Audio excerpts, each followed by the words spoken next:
Good evening. Welcome back to Marty's Tying Bench. We're demonstrating the pattern for this week's Trout Unlimited Pub and Dub Rocky Mountain Fly Casters in Fort Collins. This is Gary LaFontaine's Sparkle Pupa Emerger, meant to fish like a dry in the surface film.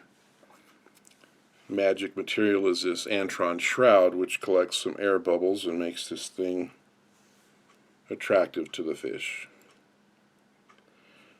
Size 14 hook. This one happens to be a shorter shank 14, but anything in the size range.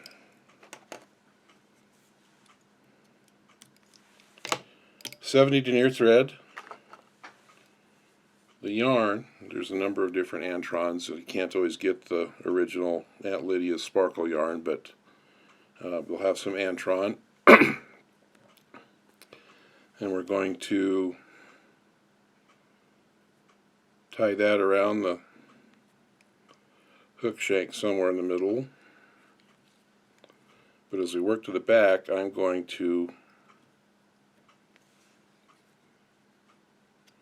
get that yarn to kind of encircle the shank. Come back with fur wraps right about to where the bend of the hook starts and move forward with fur wraps. That'll lock that into place and keep it from spinning undone. We'll dub the underbody with, there's a variety of colors. We're going to use a green, kind of a caddis green. It can be rabbit, it can be possum, you can use ice dub. I've even done this with glass beads, put 2 or 3 of them on the hook shank. But we're going to dub the rear 3/4 or so,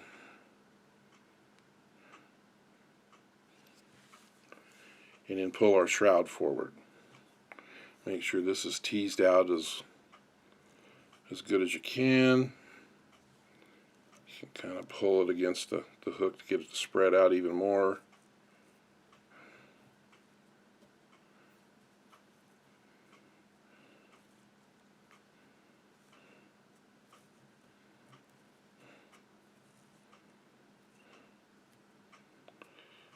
There we go. Now, get as even a coverage as you can, but little gaps won't matter too much. Once you got it stretched to shroud, I'm going to push it back to create a little bit of a ball or globe, and then get a couple of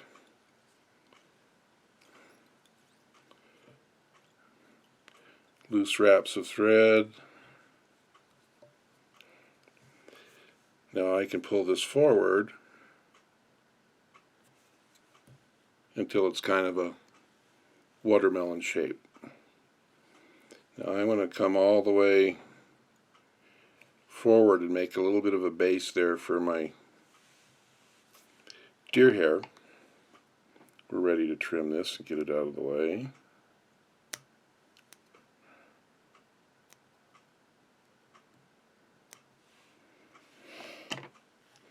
And the deer hair, you want something that's short and comes to a quick taper at the end.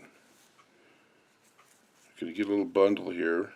You'll dress it a little bit and it'll help float the fly, so not quite as much as you might put on an elk hair caddis, but pretty good bundle.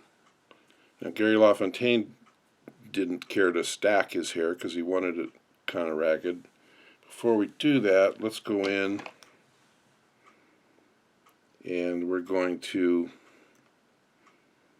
cut just 3 or 4 of those strands and pull them to the back.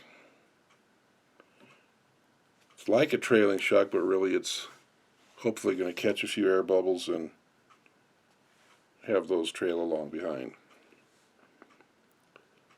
Length of the deer hair a little bit longer than the body.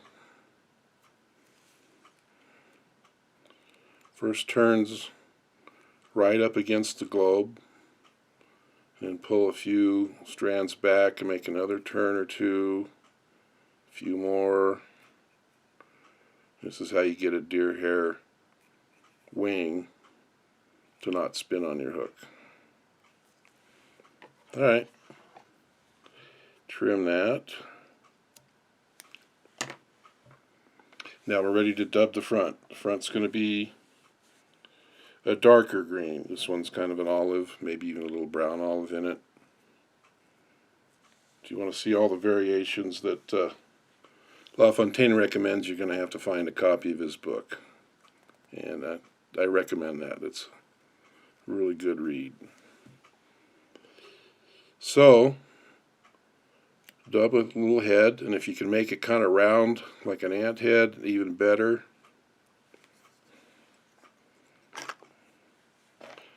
Ready to whip finish. And since the camera shows every single stray, I'm going to trim those little guard hairs that stick out.